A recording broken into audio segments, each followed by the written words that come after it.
It's been a year that I created my YouTube channel on top of my full-time job. Happy birthday! Hey! I can't believe it's already a year. Like, time flies, right? If you are thinking about creating your own YouTube channel on top of your full-time job, and you fear that you don't have enough time to start or sustain a successful YouTube channel, then you definitely need to keep watching, because what I'm going to tell you is going to hopefully help you so much. All the key success factors that made this channel run smoothly so far. Not that it's the fastest growing channel on YouTube, I know. But it's growing steadily, and beyond that, I'm building strong foundations for my business going forward. And more importantly, I'm having a lot of fun on the way. I am so excited to share with you my 7 very actionable steps to build your YouTube channel on top of your full-time job. Hey, bonjour, I'm Hugo, and I help busy professionals be more productive and get back in control of their own time. If this sounds like you, consider subscribing and ring the bell to be notified every week, actually twice a week, for new content. Ready for my 7 step I followed in order to build my YouTube channel on top of my full-time job? C'est parti! The first step is to actually decide a topic, right? I am basically a process improvement and time management nerd, we can say that. I'm so passionate about this topic that it only makes sense that this would be the topic I would need to cover on my YouTube channel. I just wanted to share some knowledge that I have, some expertise, and it happened that YouTube was the best outlet for that. It's as simple as that. So my recommendation to you is to decide what topic you will want to cover on your YouTube channel. And it doesn't mean that you will have to stick with that topic all along. Action brings clarity on your topic and on your message. And you might want or need to pivot at some point or niche down on your topic. Second step that I have for you to build your channel is to set SMART goals. I set SMART goals for myself 1 year ago. By the way, if you don't know what SMART goals are, you definitely need to check out this video after watching this one, right? Because what I'm going to tell you is important. The SMART goal was, I'm going to upload 1 video per week in 2019. For the whole year, that's going to be 52 videos. I don't want to miss any week. I did my research and I understood that a week is the minimum recurrence recommended by YouTube to have a higher chance to have a successful YouTube channel. So I went for that. So your action, your recommended action now is to set your SMART goal for the next year. I hope you're taking notes. The third step that was really important for me was to be able to take decisions. You know me, I do not accept the phrase, I'm too busy or I don't have time. You know it doesn't fly with me, right? It doesn't fly, time flies. That's funny. So I wouldn't accept any excuse, especially for myself, not to deliver on that goal and on that promise that I made to myself. So I chose this goal, and it's very important to be very disciplined if I want to give myself a chance on my business and on this platform. So I made an assessment of my available time and my priorities. And I looked at how much I could fit into these 24 hours that I have available into my day. I have the same 24 hours as you, right? So it's all about what you fit into your jar of life, right? If you don't know what I'm talking about, you can watch the video on the jar of life. So my partner, Sherry, being pregnant at that time, I knew that my son Luca would be born within the next 6 months when I started my YouTube channel. So I had to make priorities, right? What was important for me?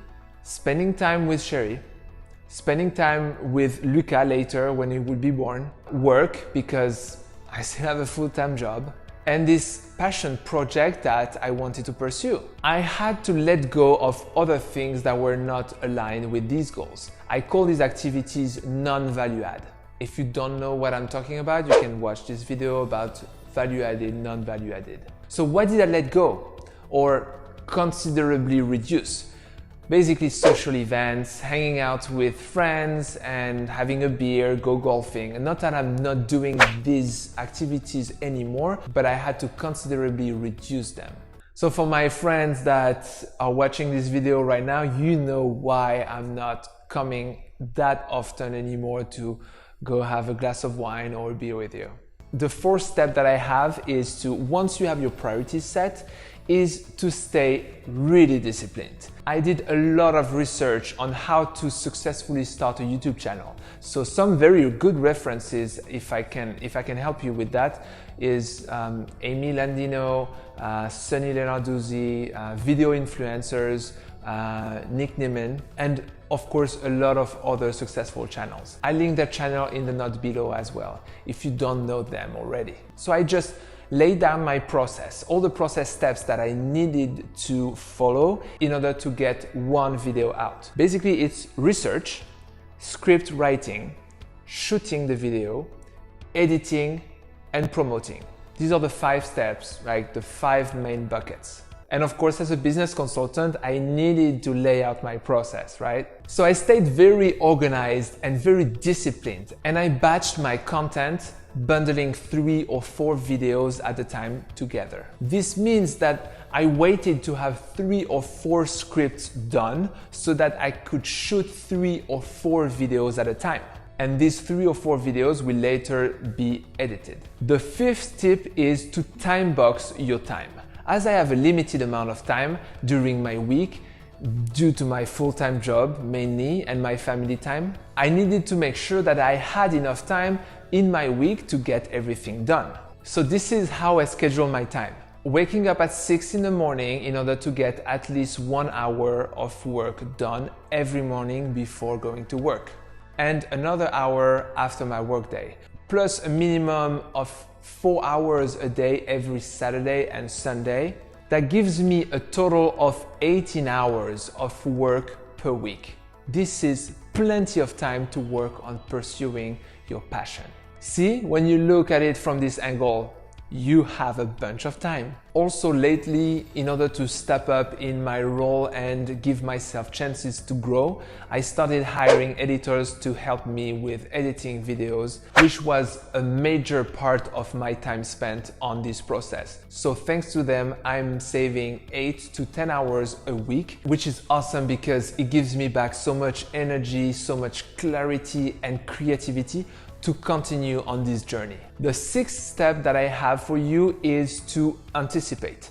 I anticipated hiccups or moments that I knew I won't be able to sustain this rhythm. 1 video a week is pretty tough rhythm when you have a full-time job. For example, with Luca, I knew that he was going to be born in June, so I needed to have some buffer. I needed to create some backlog of content and work a little bit harder prior to his birth and have at least 2 months of content ready. So for Luca's first month, I didn't have to work that much to be able to sustain that rhythm, and I was able to enjoy more time with him, with Sherry, as I already prepared some content for this period. And this is applicable to so many special events, planned vacation or unplanned for that matter. It's always good to have some buffer. At least 2 weeks of content is a good idea. And the last step that I have for you is to enjoy the ride.